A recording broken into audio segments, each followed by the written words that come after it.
दोस्तों ये है राहुल भामरा, जो भ्रमित है संतोष सिंह भदौरिया उर्फ करौली शंकर के पाखंड में, जो सनातन का नाम ले लेकर लोगों से धन ऐंठते हैं।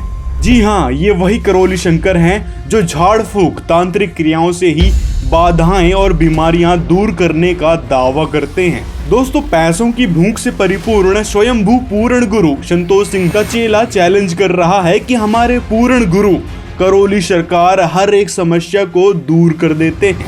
पूर्ण गुरु दूसरों के कर्म भोग नष्ट कर सकता है, दरबार प्रैक्टिकली करके दिखाता है। तुमको ओपन चैलेंज है रामपाल के चेलों को और रामपाल को, कर्म भोग नष्ट करके दिखाए। इतनी औकात और हैसियत हो तुम्हारी तो करके दिखाओ कर्म भोग नष्ट। दरबार तो डेली करके दिखाता है। लेकिन आपने ये नहीं बताया कि समस्या दूर करवाने के लिए कितनी फीस देनी पड़ती है। तो आओ देखते हैं बाबा की रेट लिस्ट।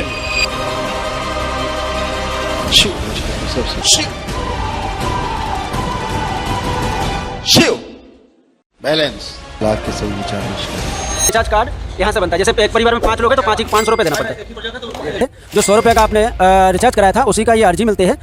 तो वनडे हवन आप अगर करवाना चाहते हैं दरबार में, उसके लिए 1,51,000 रुपये। वनडे हवन अगर आपने किया है तो महाहवन करवाना आवश्यक है। चाहे आपने 1 साल पहले वनडे हवन करवाए हैं, चाहे 2 साल पहले करवाए हैं। दरबार आना है, टोकन लेना है, गुरुदेव से मिलना है, आपको पर्ची लेकर के आपको वनडे ऑफिस में आना होता है। और वनडे ऑफिस में आके 2100 रुपये ब्राह्मणों की दक्षिणा होती है पूजन का, वो दक्षिणा मात्रा आपको दे करके आप निःशुल्क महाहवन जो है वो कर सकते हैं। और छोटा सा है कि जो लोग 90,000 में जो वनडे हवन का जो ये निकला हुआ है, इस प्रोसेस में, ये प्रोसेस बाबा माँ की कृपा से 51,000 अपने परिवार को लेकर दे करके परिवार के लिए दरबार आकर के वैदिक प्रक्रिया का पालन करते हैं और स्वस्थ होते हैं। ये फ्रॉड विधियां बनवाते हैं और करवाते हैं, कुछ नहीं होता, कोई फर्क नहीं पड़ता उस पर। वो तो 1 करोड़ रुपए की मंथली कमाई है, 1 दिन की कमाई है उसकी। परसों मेरे साथ 30 लोगों ने हवन किया, 45 लाख का, वो तो वही हो गया। बाबा मैजिक यानी काला से भी छुटकारा दिलाने का दावा करते हैं।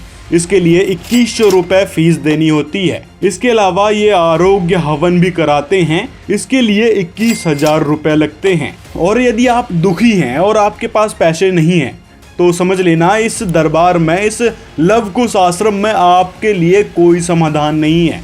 जी हाँ, समाधान के नाम पर भी वो नाम दीक्षा दे देते हैं। बस इसका जाप करते रहो। जब तक आप ये हमारे यहाँ पैसे नहीं चढ़ाओगे या हवन नहीं करवाओगे या जो भी इनका ड्रामा चलता है, भभूति नहीं लोगे जो कि 100 रुपये की दी जाती है जो आपने देखा, तब तक आपको कोई लाभ नहीं मिलेगा। तो इस प्रकार से दोस्तों हर जगह इन्होंने पैसे ऐंठने का जरिया बना रखा है। दैवीय शक्तियों और आध्यात्म की ताकत से लोगों का दुख दर्द दूर करने का दावा करने वाले बाबा हवन पूजन के नाम पर इतनी फीस चार्ज करते हैं कि कोई बड़ा से बड़ा डॉक्टर भी क्या करता होगा। और अगर किसी ने इस तांत्रिक बाबा की पोल खोलने की कोशिश करी तो बाबा आग बबूला हो जाते हैं। और यही सवाल है हमारा कि अगर किसी ने दरबार में खड़े होकर सवाल पूछ ही लिया, चमत्कार को चैलेंज कर भी दिया, तो बाबा रिवेंज लेने के मोड में क्यों दिखाई देने लगे? तुम यहाँ चिकित्सा कराने नहीं आए थे। बाबा के गुस्से का असर क्या हुआ ये तो आपने देख लिया। और इसी प्रकार इस तांत्रिक बाबा का चेला भी सच्चाई सुनकर आग बबूला हो रहा है। तुमने अपराध किया है जिसका दंड तुम्हारा गुरु और तुम्हारी पूरी गुरु परंपरा भोगेगी, ये ध्यान रखना तुम। अब तो तुम भी व्यापारणीय हो क्योंकि तुम कलयुग में पैदा हुई, क्योंकि तुम भी कलयुग में पैदा हुए, कोई सतयुग में पैदा नहीं हुए। मूर्ख तुमको ज्ञान का अर्थ पता भी है, ज्ञान होता क्या है मूर्ख की, मतलब क्या भोग लिखी क्या है रामपाल ने उसके अंदर। इसलिए पहले तो संस्कृत पढ़ ले रामपाल के चेले, जो ऊट पटांग तुम लोग। बैलेंस अगर इनकी इष्ट देव की बात करें कि इनका इष्ट देव कौन है, तो इष्ट देव का इनको तो अता ही पता नहीं है।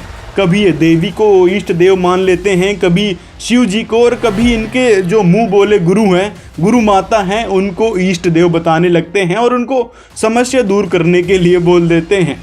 तो इसी प्रकार दोस्तों इनका ना कोई सिर है ना पैर है, ना इनका कोई इष्ट देव है। और यदि इन करौली सरकार की बात करें जो ये अपने आप को मुंह बोले गुरु मानते हैं, इनका नाम है राधा रमण जी, जो कि कानपुर के ही रहने वाले थे। अगर इनकी थोड़ी सी हिस्ट्री बताया जाए, जब ये छोटे थे तब इनको बंगाली अपने साथ ले गए। वहाँ पर इनको 20 साल तक तंत्र सिखाया गया। उसके बाद ये वापस कानपुर आ गए और निःशुल्क लोगों को तंत्र के जरिए ठीक करने लगे। उस समय तांत्रिक होते हुए भी राधा रमण जी यानी इनके करौली सरकार बिना 1 रुपए लिए लोगों की सहायता करते थे, उनकी मदद करते थे। लेकिन वहीं दूसरी तरफ अगर हम करौली शंकर उर्फ संतोष सिंह भदौरिया को देखें तो इनका पूरा साम्राज्य ही लालच के बेस पर टिका है। हर जगह पैसे पैसे, नाम दीक्षा लेना है तो पैसे दो, आपकी समस्या सुनना है तो पैसे दो। जो 100 रुपये का आपने रिचार्ज कराया था उसी का ये अर्जी मिलते हैं, और बंधन अगर आपको करना है तो बंधन अलग से करना पड़ता है, 100 रुपये उसके लिए अलग से पे करना पड़ता है। समस्या दूर करवाना है तो पैसे दो, आश्रम में प्रवेश करना है तो पैसे दो। तो वहाँ पर आपने रिचार्ज कार्ड बनवाया, यहाँ से आपको कराना पड़ेगा रिचार्ज। ये देखिए यहाँ पर आपको 5 नंबर काउंटर पर रिचार्ज कराना पड़ता है, और जितने लोग आते हैं 100 रुपये लगता है ना रिचार्ज की, है ना। भभूति चाहिए तो पैसे दो, खाना खाना है तो पैसे दो, मतलब हर चीज में पैसा ही पैसा। तो इससे ही अंदाजा लगा सकते हैं इनकी पैसों की भूख के बारे में। जितने रामपाल के चेले सार नाम उससे लेकर आए, पूछ लेना 1 लाख रुपया लेता है सार नाम बताने का, ठीक है। और ये इल्जाम लगाते हैं संत रामपाल जी महाराज पर कि वो 1 लाख रुपए लेते हैं। दिखाओ जरा कोई सबूत, या फिर खुद आओ नाम दीक्षा लेने और फिर दिखाओ कि हाँ इतने रुपए लगे। संत रामपाल जी महाराज की यदि हम बात करें, संत रामपाल जी के आश्रम में 1 रुपए भी नहीं लिया जाता है, चाहे कोई नाम दीक्षा ले या फिर ना ले, या फिर आके वो व्यवस्था देखे, भंडारा करे, मतलब किसी भी प्रकार का 1 रुपए उस व्यक्ति का खर्च नहीं होगा जो संत रामपाल जी महाराज से नाम दीक्षा लेगा या फिर उनके आश्रम में आएगा। यहाँ तक कि संत रामपाल जी महाराज कहते हैं कि समस्या को दूर करने के लिए केवल मंत्र का जाप ही काफ़ी है, और संत रामपाल जी द्वारा बताई मर्यादा, उससे ही सारी समस्या भक्तों की ठीक हो जाती है। और इस चैनल पर हजारों ऐसी स्टोरीज मिल जाएंगी आपको जहां पर लोगों की समस्याएं ठीक हुई हैं, गंभीर से गंभीर बीमारियां भी ठीक हुई हैं, और वो भी बिना किसी पैसे दिए। इतना ही नहीं, इस स्वयंभू बाबा के चाटुकार चेला वेद पुराण गीता गुरु नानक साहिब जी के सदग्रंथ जैसे शास्त्रों की बात करता है। सब की चिन्ह माही, अक्षर खिण जाएंगे और अक्षर इनमें नाही, कि 52 अक्षरों में सारे नाम इस दुनिया में ईश्वर के जितने प्रचलित तो सब आते हैं। कहते हैं सब नाशवान है, वो अक्षर इनमें नाही, वो सार नाम, सार शब्द इन अक्षरों में नहीं आता। फिर कहते हैं सार नाम जिव्या से न्यारा, कि जिव्या से न्यारा है, वो लिखने पढ़ने बोलने में नहीं आता। तो जो आपने हल्ला काटा ना, आदि नाम है सत्य कबीरा। लेकिन गुरु किसे बना बैठा है? स्वयंभू तांत्रिक और फर्जी गुरु संतोष सिंह भदौरिया उर्फ करौली शंकर को, जिसे शास्त्रों की ABCD का भी ज्ञान नहीं है कि इन पवित्र शास्त्रों में लिखा क्या है, श्री कृष्ण जी गीता में क्या कह रहे हैं, या फिर देवी भागवत महापुराण में देवी दुर्गा जी ने क्या उपदेश दिया है, किस भगवान का जिक्र किया है, किस मंत्र के बारे में बताया है, और वेदों में क्या महिमा गाई हुई है उस परमात्मा की। और यहाँ तक कि इसका जो बांद्रा है ये भी बस पढ़ पढ़ के बता देता कि यहाँ ये लिखा, वहाँ वो लिखा, जाओ चेक कर लो, करना है करो, नहीं करना मत करो। तो दोस्तों इसी प्रकार इसके गुरु भी लोगों को भ्रमित करते हैं, और ये भी लोगों को बस यहाँ ये लिखा है वहाँ वो लिखा है करके भ्रमित कर रहा है। क्षण के अंदर करौली शंकर महादेव के दरबार में हो जाएगी। मतलब इसी सच्चाई के कारण दोस्तों इसकी बौखलाहट का अंदाजा आप लगा सकते हैं कि किस प्रकार ये बौखलाया हुआ है। और यदि करौली शंकर या कहें इस करौली सरकार की बात करें तो इनको जब सदग्रंथों की ही कोई समझ नहीं है, सदग्रंथों का ही कोई ज्ञान नहीं है, तो फिर किस आधार पर आपके तांत्रिक बाबा पूर्ण गुरु हुए, जरा ये भी बताते चलना था। और यदि समस्या दूर करने पर ही इस तांत्रिक बाबा को आप पूर्ण गुरु मान बैठे हैं, तो जो आप कबीर साहिब जी की वाणी दोहराते थे, इनको पूर्ण गुरु सिद्ध करने के लिए सतगुरु के लक्षण कहूँ, मीठे बैन विनोद, 4 वेद 6 शास्त्र कहे 18 बोध, तो ये वाणी तो इन पर बिल्कुल भी फिट नहीं बैठ रही है। इससे एक बात तो सिद्ध हो जाती है, स्वयंभू करौली शंकर या कहें संतोष सिंह भदौरिया सिर्फ और सिर्फ तांत्रिक बाबा हैं और झोला छाप गुरु बन बैठे हैं, जो पैसे लेकर लोगों की समस्या दूर करने का दावा करते हैं। लेकिन बीमारी ठीक भी होती है या नहीं, इस बात की कोई गारंटी नहीं है। प्रकाश नारायण भट्ट ने ई-पेमेंट के जरिए कानपुर के करौली सरकार आश्रम को इन रुपयों की पेमेंट की। बदले में बाबा करौली सरकार उर्फ संतोष सिंह भदौरिया ने इनसे कहा कि वो हवन करवाते ही सारी बीमारियों से मुक्त हो जाएंगे। लेकिन हवन के बावजूद जब भट्ट साहब को कोई फायदा नहीं हुआ तो उन्होंने बाबा से शिकायत की, मगर बाबा ने उन्हें ये कहकर टरका दिया कि अभी जाओ यहाँ से, सब ठीक हो जाएगा। रिटायर्ड दारोगा साहब को किडनी स्टोन समेत कई तरह की बीमारियां हैं। खुद उनकी पत्नी को भी सांस की तकलीफ है, लेकिन जो तकलीफ पहले थी वही तकलीफें अब भी हैं। और साथ ही बाबा पर ढेरों इल्जाम लग चुके हैं कि लवकुश आश्रम के दरबार में जो भूत प्रेत का नाटक करते हैं, दुखी होने का नाटक करते हैं, उनको एक्टिंग के लिए पहले से ही तैयार कर रखा होता है। अब ये बात सच है या नहीं, इस बात को यहाँ से लुटे पिटे लोग ही समझ सकते हैं, जिन्होंने इस तांत्रिक बाबा पर लाखों रुपए लुटाए, लेकिन फिर भी समस्या दूर होने का नाम ही नहीं ले रही है। इलाज से बीमारी का ठीक होना तो दूर, उल्टे आश्रम से परिवार के बुजुर्ग सदस्य ही ऐसे गायब हो गए कि आज तक ढूंढे नहीं मिल रहे। परिवार का कहना है कि बाबा करौली सरकार के कहने पर उन्होंने हवन के लिए आश्रम में 1.25 लाख रुपए की पर्ची भी कटवाई, मगर कोई फायदा नहीं। और वहीं दूसरी तरफ राहुल बांद्रा जैसे लोग हैं जो संतरामपाल जी महाराज पर सवाल खड़ा कर रहे हैं। पहले तो अगर इस राहुल बांद्रा की बात करें तो शायद ये पहले सिख धर्म को फॉलो करता रहा होगा, क्योंकि इसकी हर एक वीडियोस में गुरु नानक देव जी की वाणी मिल ही जाएगी, जो कि करौली शंकर पर कहीं से कहीं फिट ही नहीं बैठती, क्योंकि ये तो तांत्रिक क्रियाओं में ही लिप्त रहते हैं। और दूसरी तरफ यदि गुरु नानक देव जी की बात करें तो उन्होंने गुरु बनाने पर और ज्ञान समझने पर ज्यादा ही महत्व दिया है। और गुरु नानक देव जी की वाणियों को ये किस पर फिट करने की कोशिश कर रहा है? इस स्वयंभू पूर्ण गुरु पर, जो गुरु स्वयं राजनीति के चक्कर में पड़े हैं। कहा जाता है कि बाबा ने खुद 1990 के दशक में भारतीय किसान यूनियन से राजनीति में एंट्री ली। उसके बाद उन पर खुद कई मुकदमे हुए। मुकदमों से पीछा छुड़वाने के लिए वह करौली शंकर बन गए और लोगों का उपचार करने लगे। एक तो ये कारण है इनके गुरु बनने का, और दूसरा जो इन्होंने तांत्रिक क्रिया सीखी है उसको लोगों पर अप्लाई करके धन ऐंठने का दूसरा बड़ा कारण है। और अगर गुरु नानक देव जी की वाणियों की बात करें, जिनकी वाणियों से ये बंदा प्रभावित है और उनकी वाणियों को दोहराते रहता है, तो आपको ये पता होना चाहिए कि गुरु नानक देव जी के आखिर गुरु कौन थे और वो किस मंत्र का जाप किया करते थे। साथ में जिस आप अजप्पा जाप की बात करते हैं, साहब ने कहा कि एक नाम जुग चार उदारे, कि एक नाम जिसने चारों युगों को तारा है।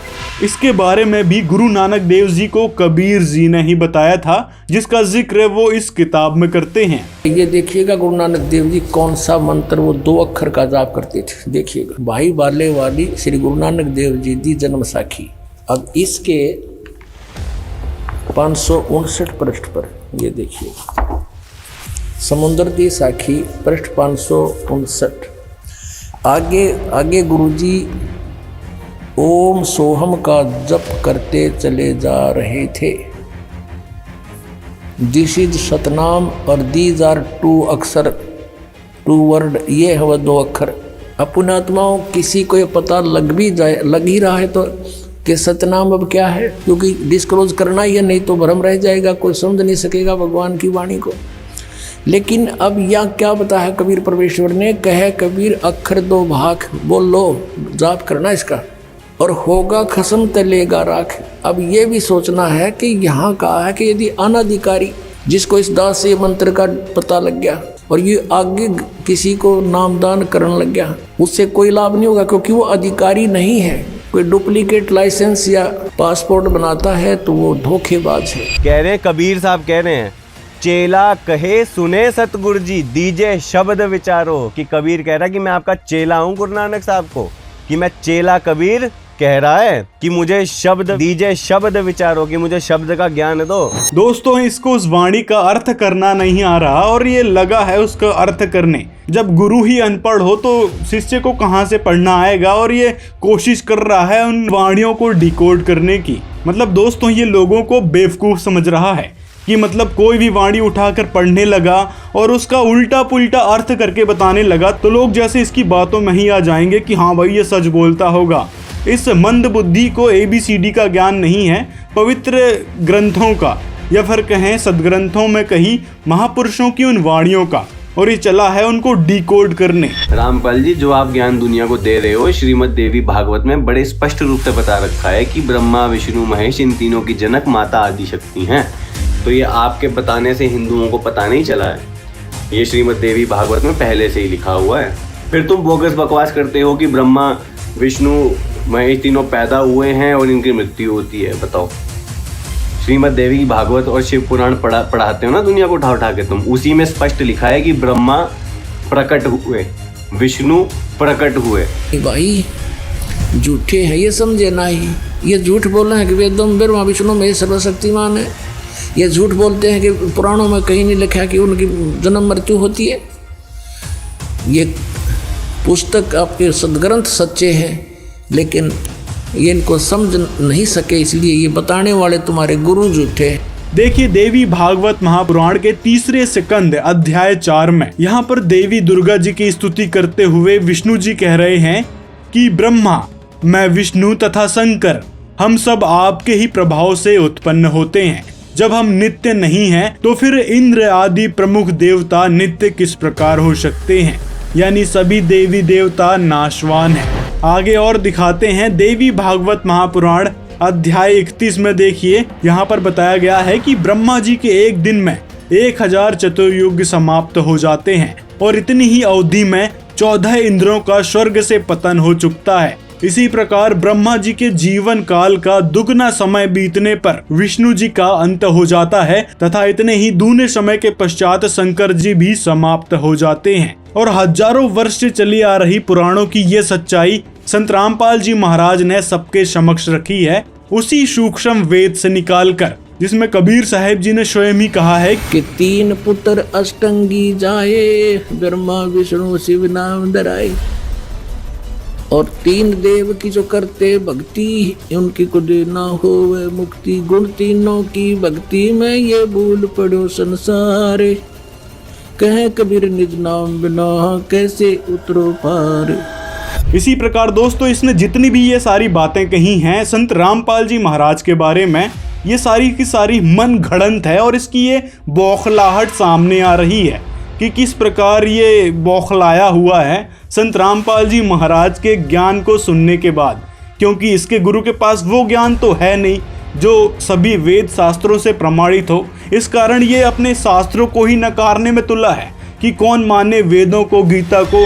हम लोग पुराणों को सत्य नहीं मानते। गुरु गोविंद सिंह ने कहा, राम रहीम पुराण कुरान अनेक कहे मत एक ना मान्यो, कि ना वो पुराणों को मानते हैं ना वो कुरान को मानते हैं, इसलिए हम भी नहीं मानते हैं। और दूसरी तरफ ये फिर कहता है कि पूर्ण गुरु वो नहीं होता जो उंगली रख रख कर गीता वेद को पढ़ाए, वो तो समस्या दूर करे, वही पूर्ण गुरु होता है। मतलब एक तरफ तो ये वाणियां दोहराता है, सतगुरु के लक्षण कहूँ मीठे बैन विनोद, 4 वेद 6 शास्त्र कहे 18 बोध। मतलब पूर्ण गुरु वो है जो 4 वेद 16 शास्त्र और 18 पुराण इन सब का ज्ञान रखता हो और आपको शास्त्र सम्मत भक्ति कराता हो। और दूसरी तरफ ये कुछ इस प्रकार की बातें करता है। हम लोग पुराणों को सत्य नहीं मानते, तो यहीं से इसकी दोगलेबाजी को समझ सकते हैं कि किस प्रकार ये बौखलाया हुआ है। वो कहते हैं, तेरे बंके लोयन दंत रसाला, सोने नक जिन लमड़े वाला, कंचन काया सोने की टाला। कि परमात्मा का रूप जो है लंबे केश हैं, सुंदर नाक है, रसीले दांत हैं, कमल नयन हैं उसके। ये तो कृष्ण का स्वरूप है मूर्खों। तो भाई ये वाणी कृष्ण जी पर नहीं फिट होती है। और कौन सा कृष्ण जी के उपासक थे गुरु नानक देव जी, जरा ये भी बताते चलो। कबीर साहिब जी के बारे में ये सारी वाणियाँ गुरु नानक देव जी ने कही हैं। और धानक रूप, धानक मतलब होता है जुलाहा। मैं कीता ना जाता हराम खोर, हो क्या मुंह देखा दुष्ट चोर, नानक नीच कहे विचार, धानक रूप रहा करता। यहाँ बात हो रही है शिकार की। यहाँ धानक का अर्थ है जो तीर और बाण चलाता, ना कि कबीर जो मंजे बुनने वाला जुलाहा था। यहाँ कोई जुलाहे की बात नहीं हो रही। तो दोस्तों इस प्रकार ये मूर्ख व्यक्ति अपनी मूर्खता को उजागर कर रहा है। जब ज्ञान ना हो धेले का, तो इसी प्रकार के उल्टे पुल्टे तर्क निकलते हैं अपने अज्ञान को और ढोंगी गुरु को पूर्ण गुरु सिद्ध करने के लिए। हक्का का अर्थ होता है सत्यवान, ठीक। कबीर का अर्थ होता है महान अरबी में। कबीर का अर्थ होता है महान। तो राहुल का क्या अर्थ होता है फिर? राहुल का अर्थ भी कर ले फिर, राहुल क्यों लिखता है हर जगह? तो इसी प्रकार दोस्तों कबीर साहब का जहाँ नाम है तो वहाँ कबीर ही लिखना पड़ेगा। जैसे वेदों की ये बात करता है, वहाँ कवि ही लिखा है। वेदों में तुम कहते हो कबीर लिखा है, चलो आओ वेदों की ओर चलते हैं। वेदों में कबीर कहीं नहीं लिखा, वेदों में कवि लिखा है। कवि के आगे विसर्ग होता है और जब संधि विच्छेद किया जाता है तो उसमें क्या आता है, कबीर, उसका प्रोनाउंसिएशन होता है। दर्शकों, अभी आपको ये भी दिखाते हैं कि कबीर को संस्कृत में कबीर ही लिखा जाता है। आपको इन्हीं संस्कृत के विद्वानों के द्वारा कबीर को संस्कृत में कबीर लिखने का प्रमाण दिखाते हैं। ये है अगस्त्य संहिता, जिसके संपादक हैं पंडित भवनाथ झा। ये देखिए, ये वही अगस्त्य संहिता का 40 नंबर श्लोक है। इसमें कबीर का अर्थ ये देखिए, कबीर ही किया है, यानी कबीर ही कबीर है, यानी परमात्मा का वास्तविक नाम कबीर है, जिसको संत भाषा में कबीर बोला जाता है। तो दर्शकों, आप देख सकते हैं संस्कृत के इन विद्वानों के द्वारा ही कबीर का अर्थ कबीर ही किया गया है। दर्शकों, अभी आपको श्री वैष्णव मताब्ज भास्कर से भी प्रमाण दिखाते हैं, जिसके पृष्ठ 16 पर कबीर जी को श्री कबीर दास लिखा है। देखिए, यहाँ स्पष्ट लिखा है कबीर दास, यहाँ कबीर दास की जगह कबीर दास लिखा है। दर्शकों, इससे स्पष्ट होता है कि कबीर और कबीर एक ही परमात्मा का बोध करवा रहे हैं। वेदों में जिसको कबीर लिखा है, संतों ने उसको अपनी स्थानीय भाषा में कबीर बोला है। ये बात स्वयं कबीर परमात्मा ने भी प्रमाणित करके लिखी है। फॉर योर काइंड इंफॉर्मेशन, तुम्हारे कबीर साहब ने ही लिखा है ये कि धर्मदास हम कथा पसारा। ये जो कथा मैंने तुमको सुनाई है, जो रामपाल जी सुना के सब काटे हुए हैं, वो कहते हैं कि ये कथा जो हमने पसारी है, ये झूठी कहानी है, पसारा हुआ नहीं था ऐसा कुछ। ये अब ये मंदबुद्धि सिखाएंगे कि पसारा का क्या मतलब होता है।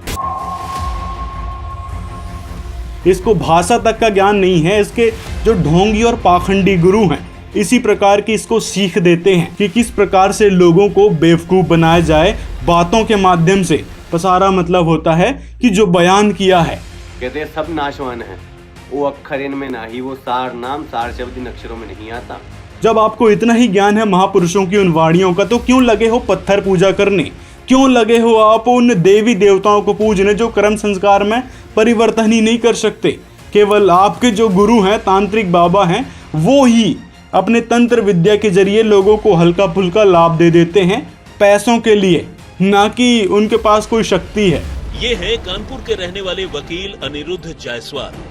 वकील साहब का कहना है कि अगर बाबा अपने चमत्कार से उनके बचपन के दोस्त दिलीप जायसवाल के आंख की रोशनी लौटा सकते हैं, उनके बच्चों की आंख और कान की परेशानियां दूर कर सकते हैं, तो वो बाबा को ब्लैंक चेक देने के लिए भी तैयार है। तो इसी से आप थोड़ा अपना दिमाग लगाओ कि आप किस गुरु के चक्कर में पड़े हो। और दूसरी तरफ जिन संत रामपाल जी महाराज ने सभी सदग्रंथों का ज्ञान डिकोड करके सामने रखा है, उनको आप कह रहे हो कि यहाँ ये आना था, वहाँ वो आना था। मतलब अपनी मूर्खता को ही आप दर्शा रहे हो। तो अंत में हम निवेदन करना चाहेंगे कि अपनी मूर्खता को ना दर्शाते हुए सच समझें कि वास्तविकता क्या थी, उन वाणियों की क्या बताना चाहते थे गुरु नानक देव जी। यदि आप सच में गुरु नानक देव जी की बातों को फॉलो करते, तो आज वहाँ तांत्रिक बाबा के पास नहीं भटक रहे होते, किसी पूर्ण गुरु की तलाश करते जो उस यथार्थ मंत्र को बताते जो नानक देव जी जाप करते थे।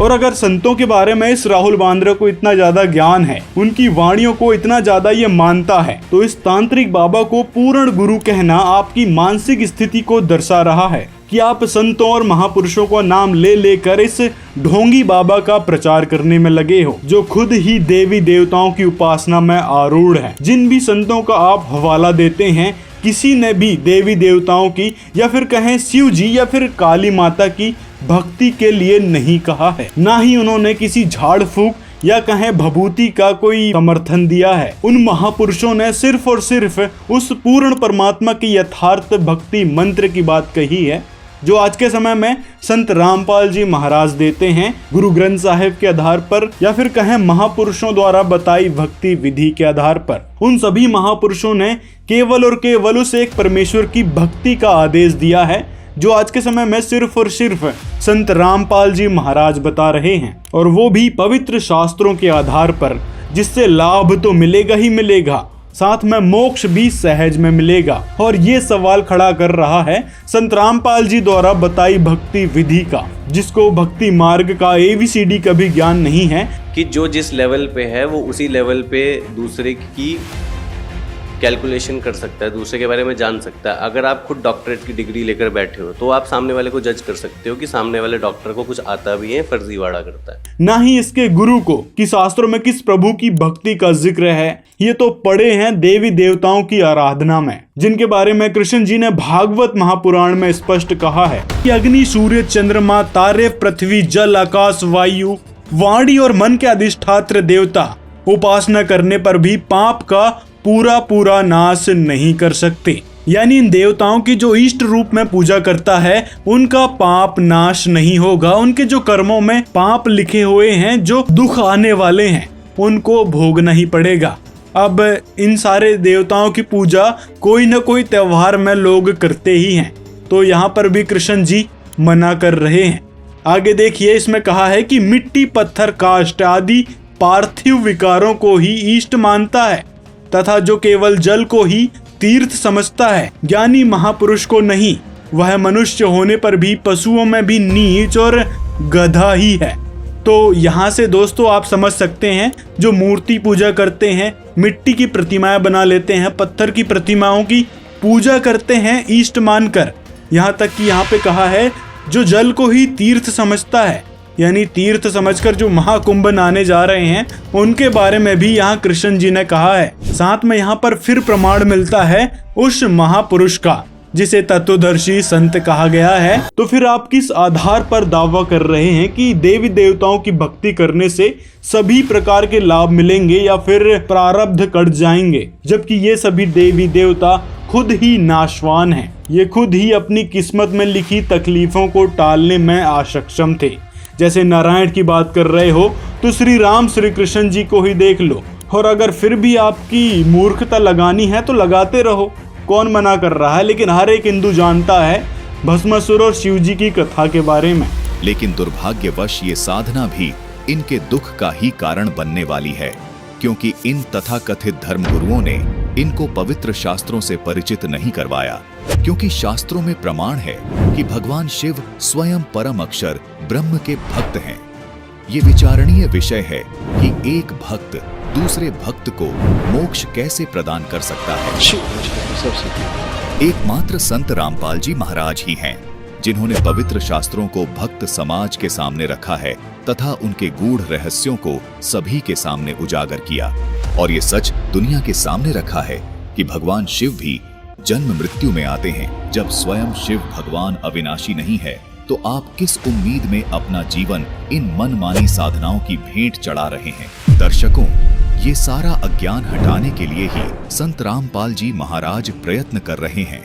संत रामपाल जी महाराज सत्संगों के माध्यम से सर्वधर्म ग्रंथों से प्रमाण दिखा दिखाकर सभी का विश्वास दृढ़ कर रहे हैं। संत रामपाल जी महाराज का कहना है कि जो भी भक्ति साधना गीता जी और वेदों में नहीं लिखी, वो सभी साधनाएं मनमुखी है, यानी मन माना आचरण है। संत रामपाल जी महाराज जो भी साधना भक्त समाज को बता रहे हैं, वो साधना शास्त्रों से प्रमाणित है, जिसे सभी को स्वीकार करना चाहिए और अपना जीवन धन्य बनाना चाहिए। बस इतनी सी ही बातों से इनके पूरे साम्राज्य की पोल खुल जाती है। और रही बात, इसने जो संत रामपाल जी के ज्ञान पर गलत आक्षेप लगाए हैं, साथ ही इसने अपनी जो शंका व्यक्त करी है और अपनी राक्षसी प्रवृत्ति को जो उजागर किया है, उसका पूरा पर्दाफाश अगले वीडियो में करेंगे।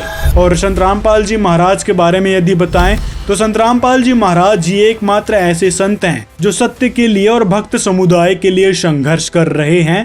तो दोस्तों, ये थी सच्चाई हमारे सदग्रंथों की और नकली ब्राह्मणों की। तो वीडियो कैसा लगा आपको हमें कमेंट में जरूर बताएं, और इस वीडियो को ज्यादा से ज्यादा अपने मित्रों तक शेयर करें ताकि वो लोग भी समझ पाएं कि हमारे सदग्रंथों में आखिर लिखा क्या था और हमारे ये ब्राह्मण, हमारे जो गुरु हैं, वो बताया क्या करते थे। तो ऐसे ही और वीडियोस देखने के लिए हमारे इस चैनल को सब्सक्राइब कर लें। मिलते हैं अगले वीडियो में।